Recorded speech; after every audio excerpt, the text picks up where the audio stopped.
China, si bien no tenía armamento militar, tenía algo que tiene hasta ahorita: población. Y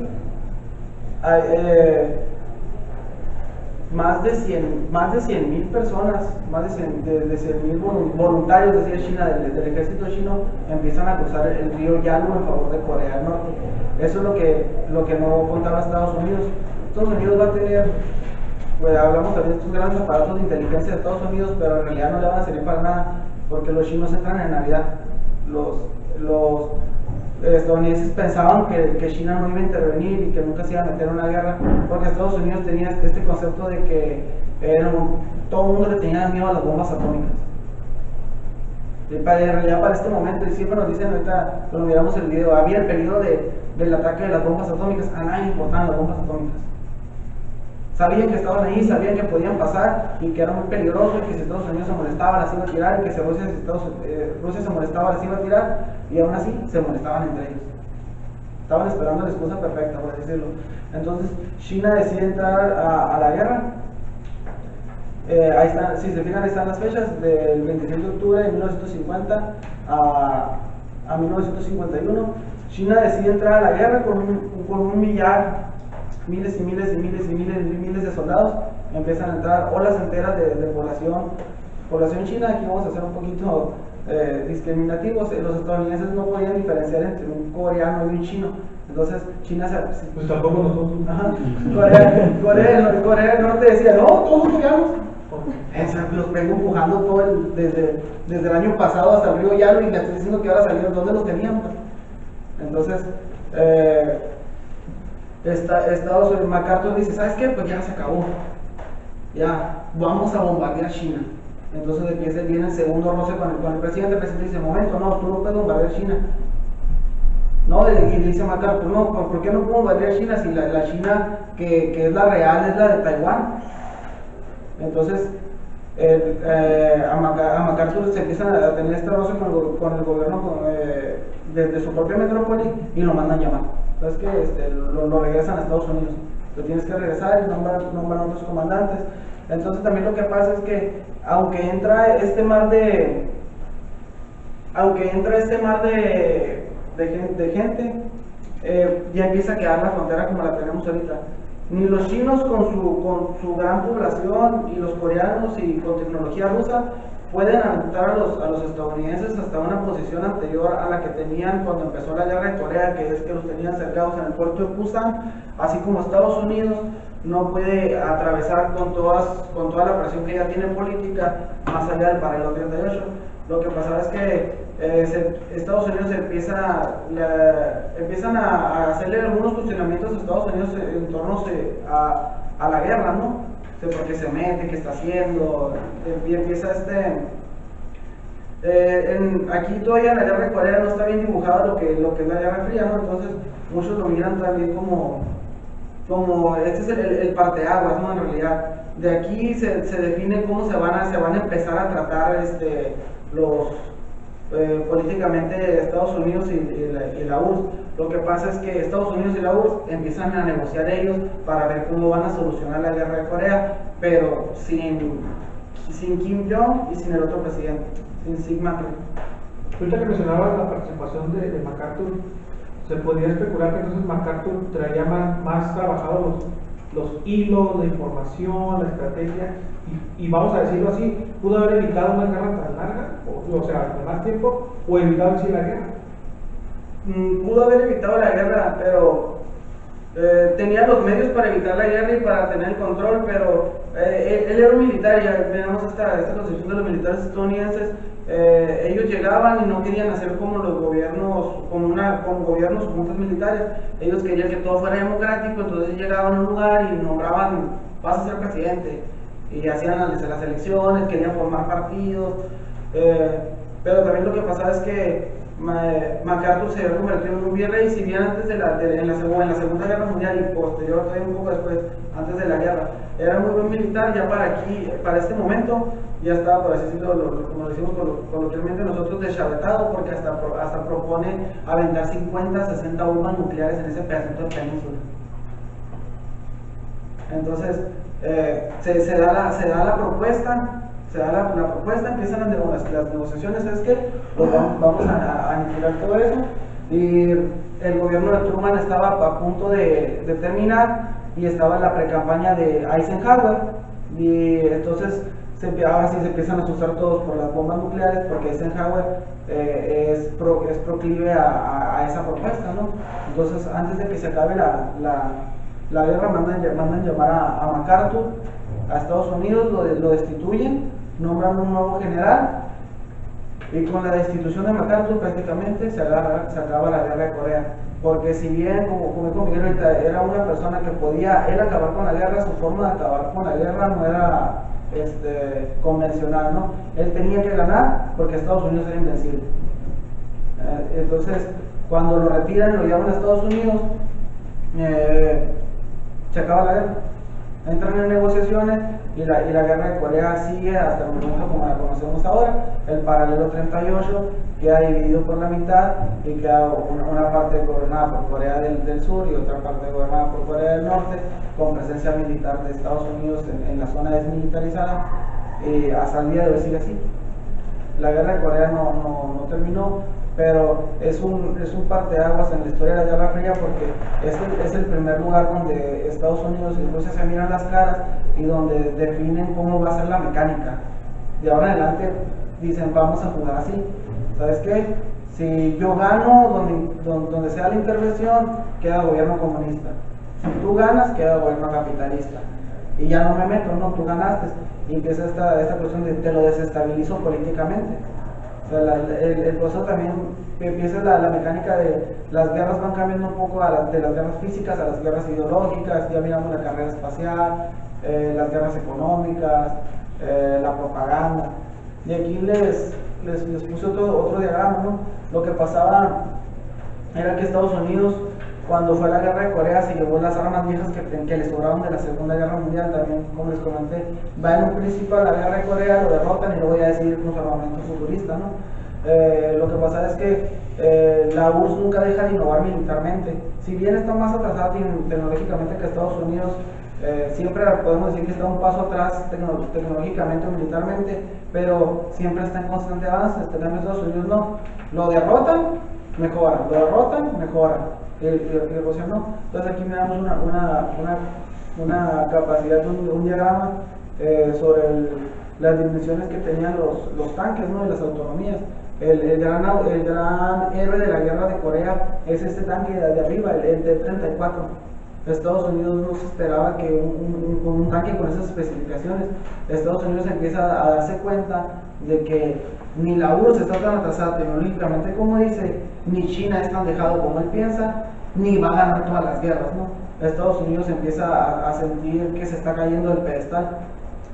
Y para Estados Unidos, hasta el día de hoy es una espina no haber ganado la guerra de Corea, porque la guerra de Corea no la ganan, se hace un armisticio. Un armisticio es un pacto de no agresión. La guerra no termina, la guerra continúa, la guerra está pausada. No la ganaste, no la gané, pero nos vamos a volver a ver en algún otro momento. Y hasta el día de hoy continúa el armisticio de la guerra de Corea. Sí, por eso los enclaves militares, ¿no? Hay enclaves militares de los dos bandos que Sí, hay guerras que nunca se terminan, ¿no? En papel y teóricamente Rusia sigue en guerra con Japón. Rusia nunca aceptó la rendición de Japón en la Segunda Guerra Mundial, y Japón nunca se rindió ante Rusia en la Segunda Guerra Mundial. Técnicamente hasta el día de hoy siguen en guerra y se siguen peleando una isla. Entonces, bueno, no sé, los combates que hacen, por ejemplo, en Afganistán y todo eso, ¿se pueden decir como guerras o simplemente como combates para entrenar? La guerra tiene algunas aristas, ¿no? Tenemos, como les expliqué ahorita, la guerra convencional, ¿no?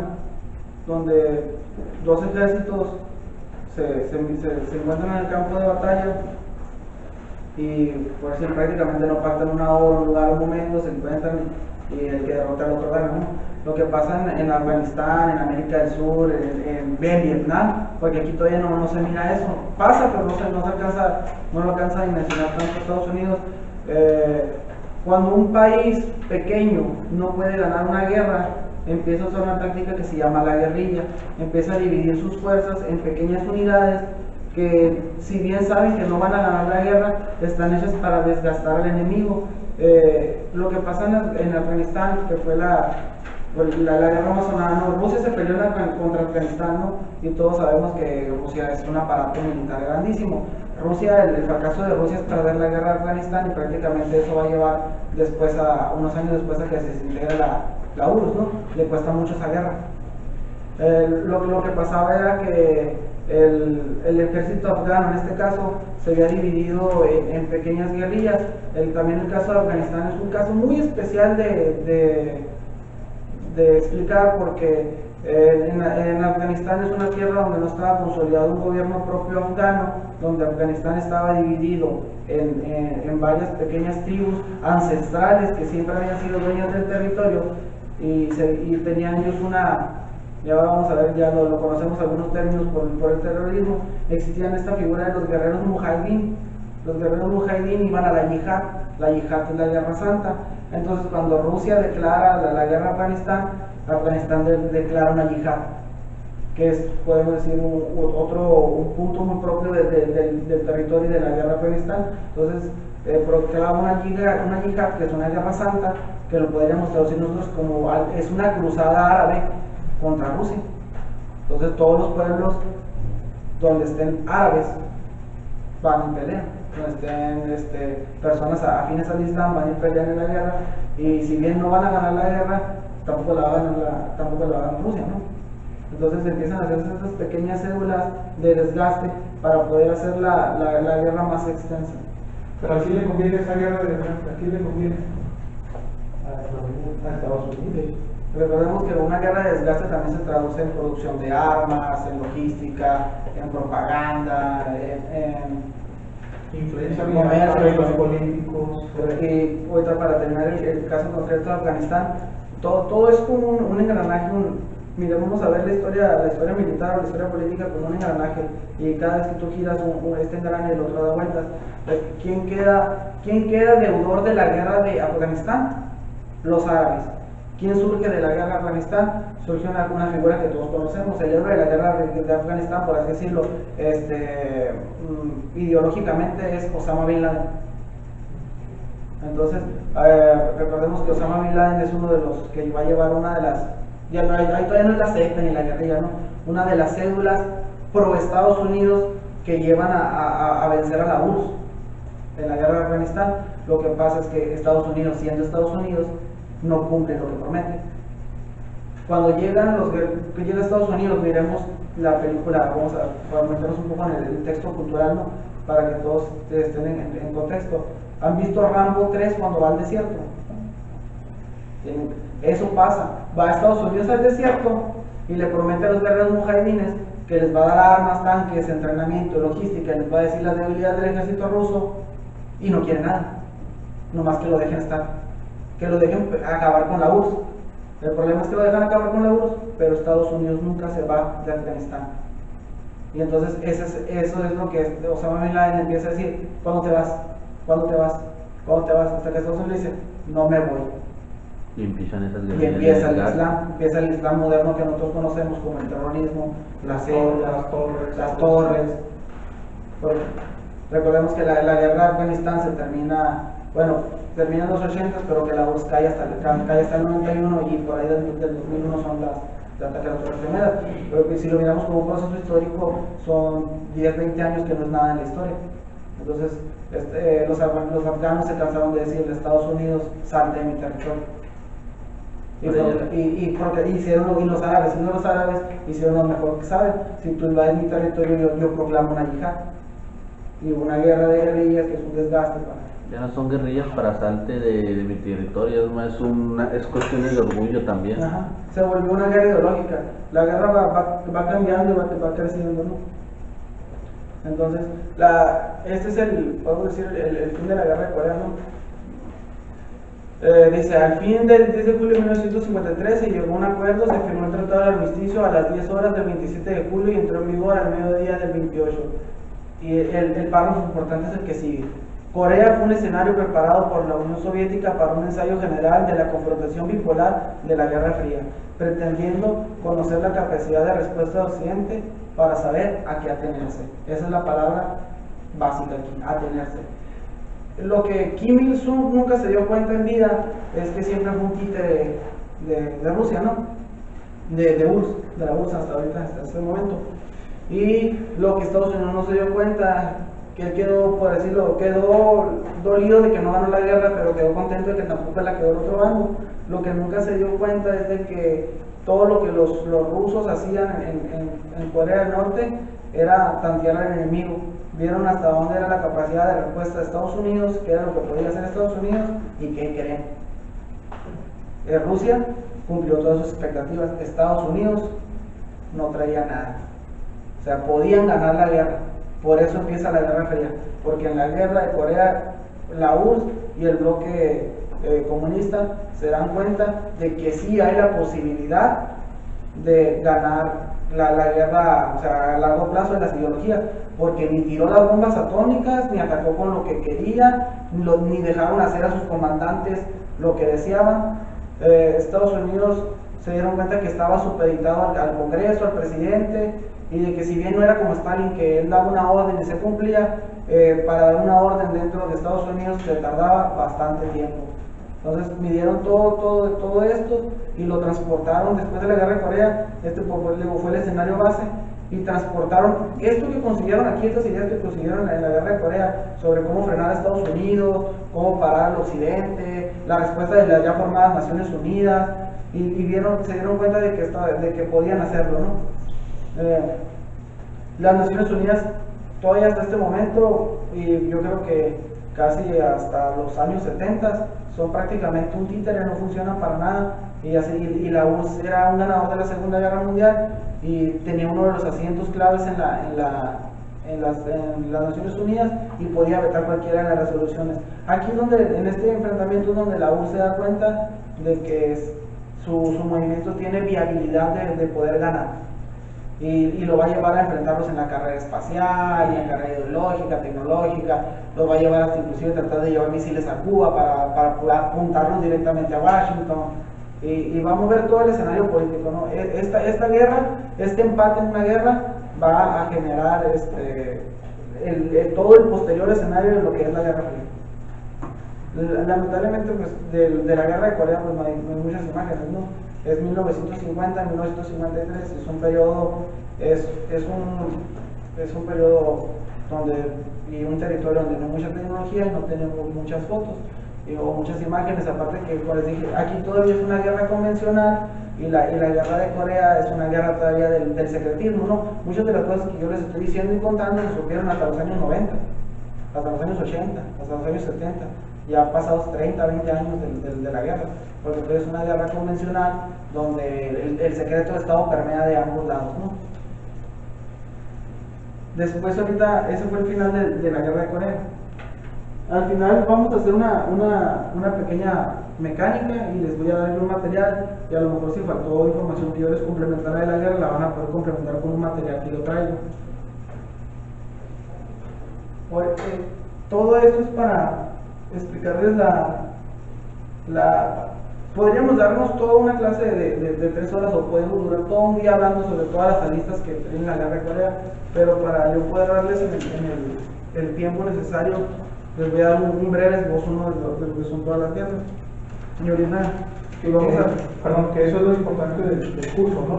Que, como dice el compañero, ustedes descubran nuevos puntos de observación histórica, no irnos con un discurso tradicional o dejar un libro de texto. Muchos archivos ya se han abierto. La labor de los historiadores es entrarle, poder indagar esas comunicaciones secretas, esas comunicaciones encriptadas. Y, por ejemplo, la revelación esta de MacArthur, pues a la mera hora era el experto, ¿no? El militar experto. ¿Y qué hace el gobierno? Lo desplaza. O a conveniencia, por supuesto. Ahora nos vamos a regresar un poquito en el tiempo, todavía en tiempos de la Segunda Guerra Mundial. Como les explicaba la vez pasada, muchas personas, y como acabo de decir Miguel, la historia oficial, cuando te habla, o la historia nacional de Estados Unidos, cuando te habla de la guerra de Vietnam, vamos a hacer un resumen así, te dice que fue una guerra que ellos libraron para liberar un estado del comunismo y que los derrotaron, ¿no? Y ya no habla más. Entonces, la guerra de Vietnam, a Estados Unidos le gusta contarla desde que él entra en la guerra. Y entonces, porque esa es su historia, ¿no? Pero nosotros vamos a ver un poquito más allá, porque como dijo Miguel, ya se han desclasificado muchas cosas sobre este periodo de guerras.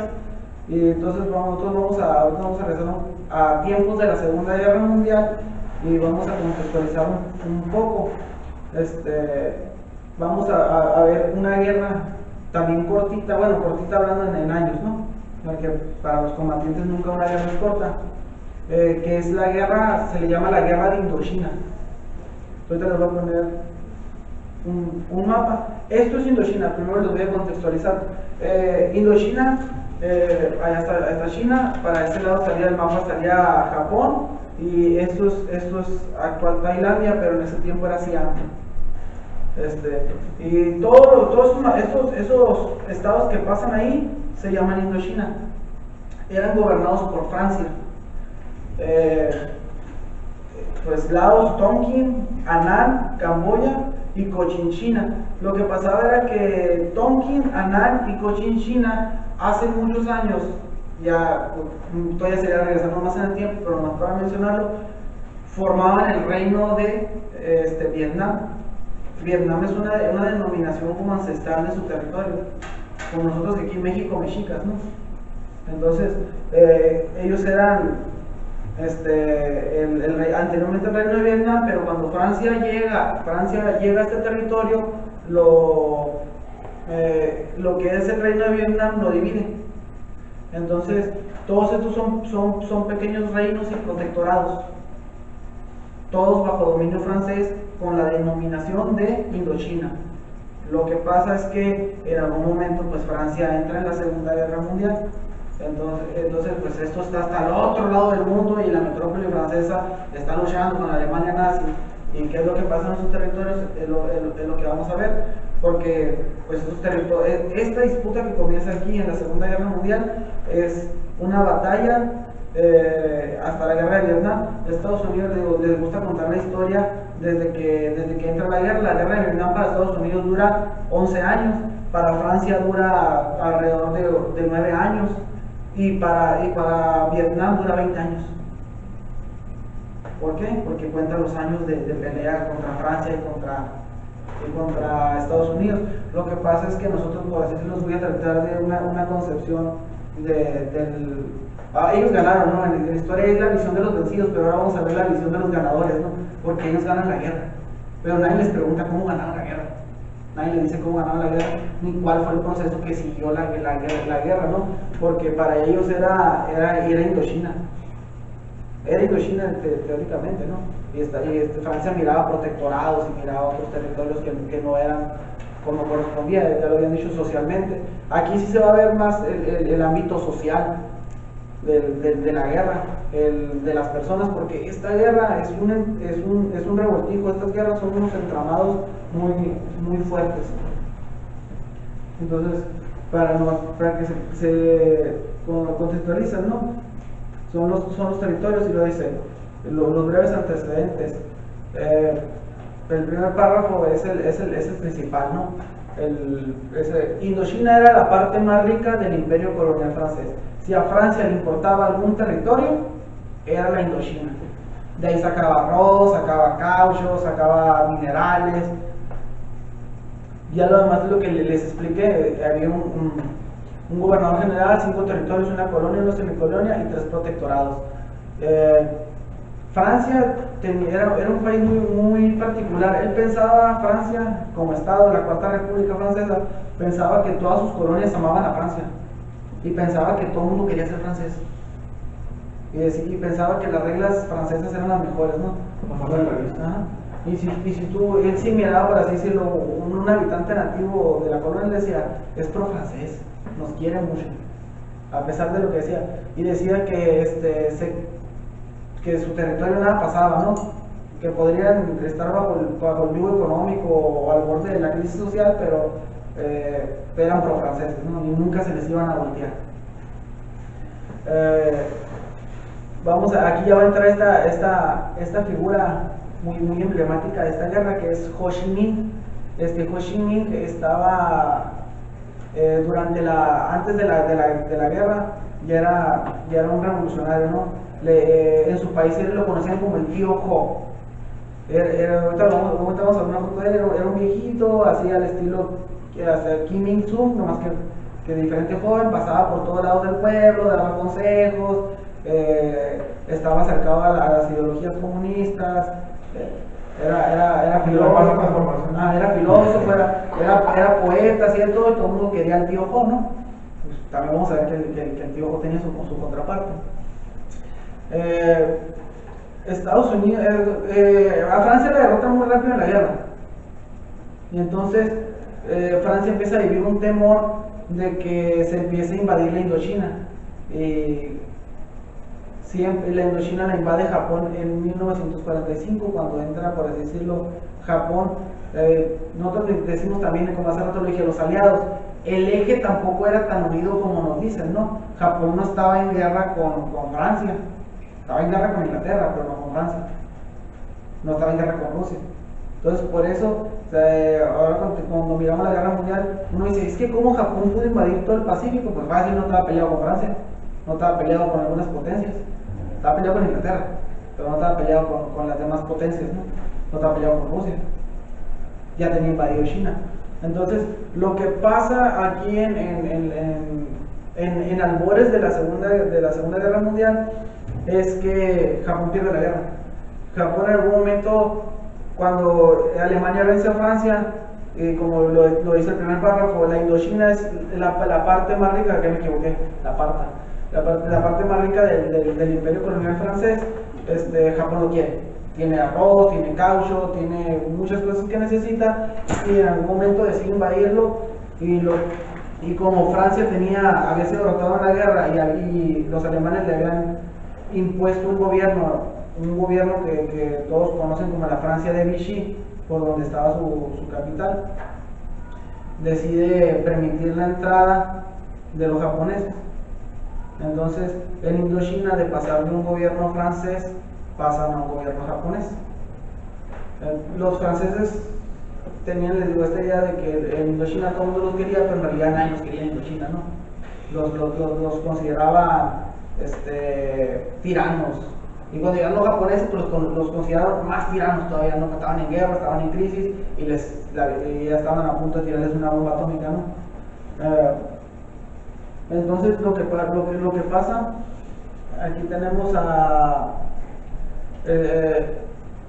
como les dije, en esta concesión de reinos vamos a ver algunos personajes. Ahorita salió el nombre de Ho Chi Minh. Lo que pasaba que en la primera provincia, en la que decía del Anán, arriba de Tonkin, abajo de Cochinchina, era un reino, y el reino por así decirlo, el reino de Vietnam en ese momento todavía tenían rey, pero que era bajo protectorado francés. Era este señor que estaba acá, Bao Dai.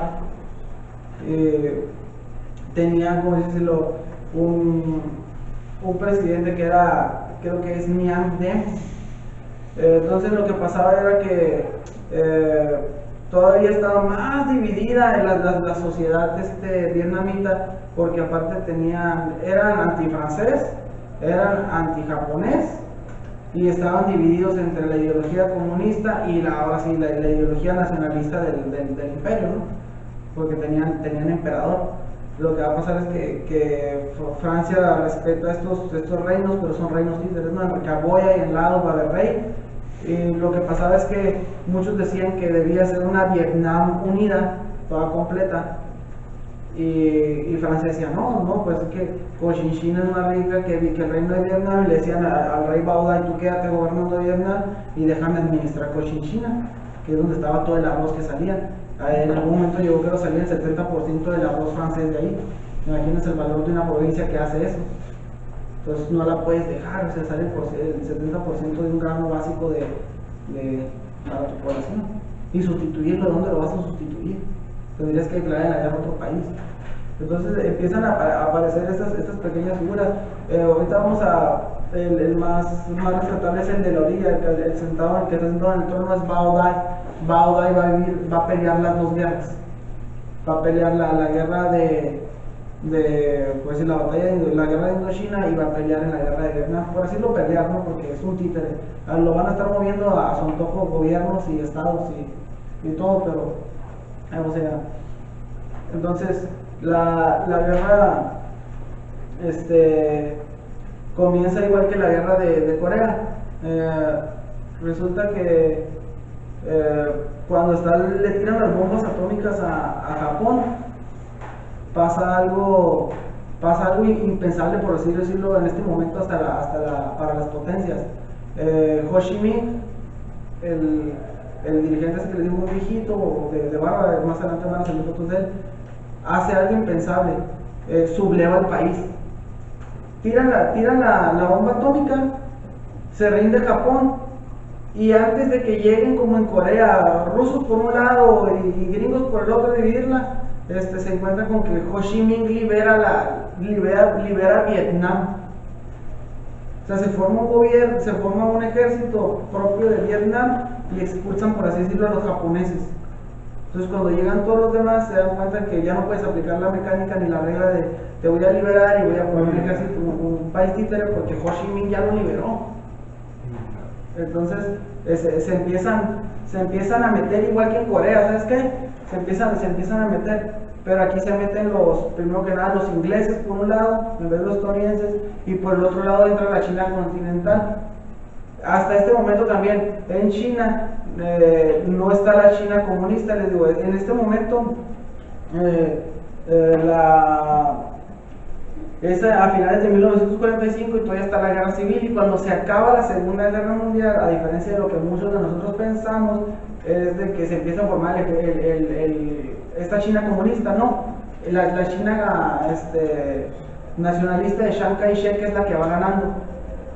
Entonces, lo que pasa es que Chiang Kai-shek era adepto a los Estados Unidos y entra por la parte de arriba de China, a lo que es Corea Vietnam del Norte, y luego Inglaterra empieza a liberar por la parte de abajo. Entonces se topan ellos a través del paralelo 38 con Corea en el paralelo 17, y vuelve a pasar lo mismo, pasar la historia más corta. Se dividen Vietnam del sur y Vietnam del norte. Entonces Ho Chi Minh se queda, oiga, pero es mi país, yo lo liberé, no, aquí no es de que ya no hay enemigos, no hay nada, o sea, ¿qué están haciendo? Y pasa algo extraño, ¿no? Porque Ho Chi Minh decide en algún momento, los ingleses empiezan a formar su gobierno con un presidente títere en Vietnam del Sur, y los chinos empiezan a intentar hacer lo mismo del otro lado, pero nadie pela a Ho Chi Minh, ¿no? Entonces lo que pasa, Ho Chi Minh le habla a los franceses. ¿Sabes qué? Si vamos a enfrentarnos, más vale malo por conocido que bueno por conocer. Lo que pasa es que Ho Chi Minh se da cuenta que los ingleses no lo van a pelar, y los chinos, que a los que él decide, por así decirlo, pegarse, pues decir, no, pues todos somos asiáticos, por lo menos a enfrentarnos a los ingleses juntos.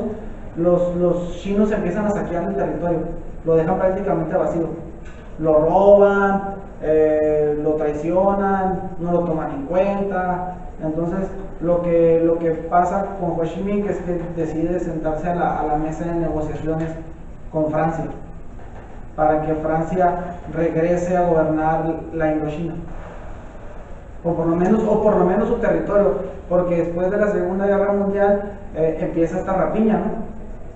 Y entonces no hayan cómo pararla los vietnamitas. Aquí lo que miramos nada más es el curso del avance de las tropas, ¿no? Más o menos quedan divididas como a esta altura. Entonces queda dividido el país en dos.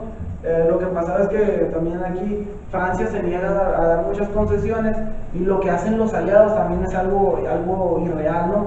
Cuando se acaba la guerra, Francia estaba derrotada en la Segunda Guerra Mundial y lo sientan a la mesa de negociaciones de los victoriosos. Francia había perdido la guerra desde el 42, era una resistencia nada más, pero cuando se acaba la guerra lo sientan en las negociaciones, Y curiosamente, Ho Chi Minh dice, no, pues la URSS y China, los del otro bando que todavía no son derrotados, me van a apoyar. Pero en una mesa de conferencias, todos al unísono dicen, Indochina le pertenece a Francia. Hasta los aliados de Ho Chi Minh dicen, pues, ¿ya qué hago? No hay nada que hacer, ¿no? Entonces empieza a haber una resistencia. Los lugares morados, por así decirlo, son donde tenía presencia el partido de Ho Chi Minh.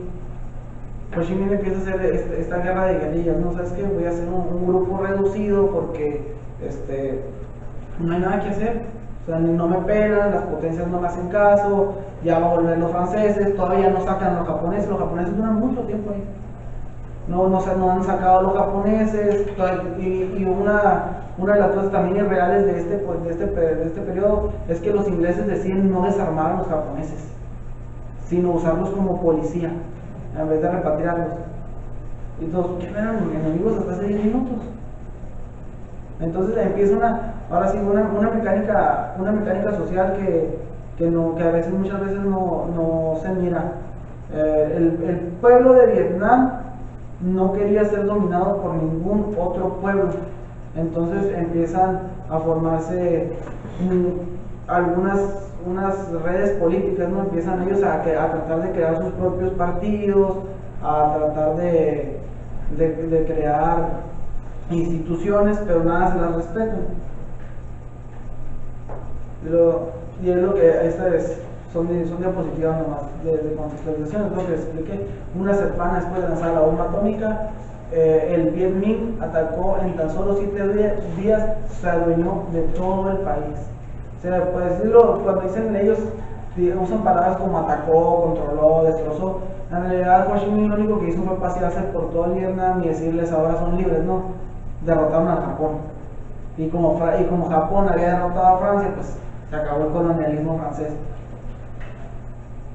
Pero pues en realidad nada es cierto, ¿no? Todos los aliados, incluido China, mostraron su apoyo a Francia y le reconocieron como el auténtico dueño de la soberanía del territorio. Francia también era muy particular porque le gustaba sacar todo de todos los países, pero no le gustaba dar soberanía francesa, ni le gustaba dar nacionalidad francesa. En Francia duró mucho tiempo esa concepción de las personas de segunda clase, de tercera clase. Inclusive eran más racistas que los nazis, ¿no? Le gustaba sacar todo el territorio de Indochina, pero nadie le daba nacionalidad francesa. Era una colonia. Y se acabó. Y eso lo va a manejar Francia durante toda la guerra. Tras la derrota de Japón, China y Gran Bretaña fueron los encargados de desarmar a tropas japonesas en Indochina. Mientras los ingleses cooperaban para que Francia recuperara el sur del país, los chinos saqueaban el norte. Si se fijan, nadie mencionó a Ho Chi Minh, pero ahí estaba. Entonces lo que va a pasar es que Ho Chi Minh es el del centro, decide sentarse a la mesa de negociaciones, porque empieza a formar guerrillas y todo. Ahí lo vemos muy contento, ¿no? Con su uniforme. Ahí es la mejor foto que van a ver, yo creo, de Ho Chi Minh, ¿no? Porque Ho Chi Minh aplica como MacArthur. Ho Chi Minh predica con el ejemplo y él está en la guerra, está en el Vietcong, está en la selva. Nunca sabía dónde estaba Ho Chi Minh, ni ellos mismos sabían dónde estaba Ho Chi Minh. Siempre estaba en todos lados y a la vez en ningún lado, ¿no? Y el otro es el general Leclerc, que era el encargado de gobernar la Indochina en ese momento. Y ¿sabes qué? Le habla, le dice a Leclerc que va a cooperar con él y van a cooperar con los franceses para poder encontrar estabilidad en el territorio, pero que les empiece a dar más autonomía a los vietnamitas, porque sin autonomía es algo que no se va a tolerar. Y Leclerc le dice, sí, te la voy a dar. Te la voy a dar, te concedo todo lo que tú quieras, vamos a pacificar la colonia, la vamos a hacer productiva, la vamos a hacer andar, vamos a sacar este proyecto que tenemos juntos y vamos a llevar todo lo que podamos a la metrópoli francesa. Y entonces, pues pasa algo extraño. Francia y Ho Chi Minh empiezan a tener negociaciones para poder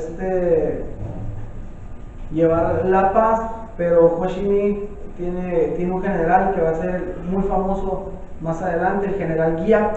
Entonces el general Yap empieza a formar un ejército secreto, no secreto, no, pues un ejército, era un país, estaban formando un ejército. Empieza a formar un ejército y Francia se asusta de que empiezan a formar un ejército.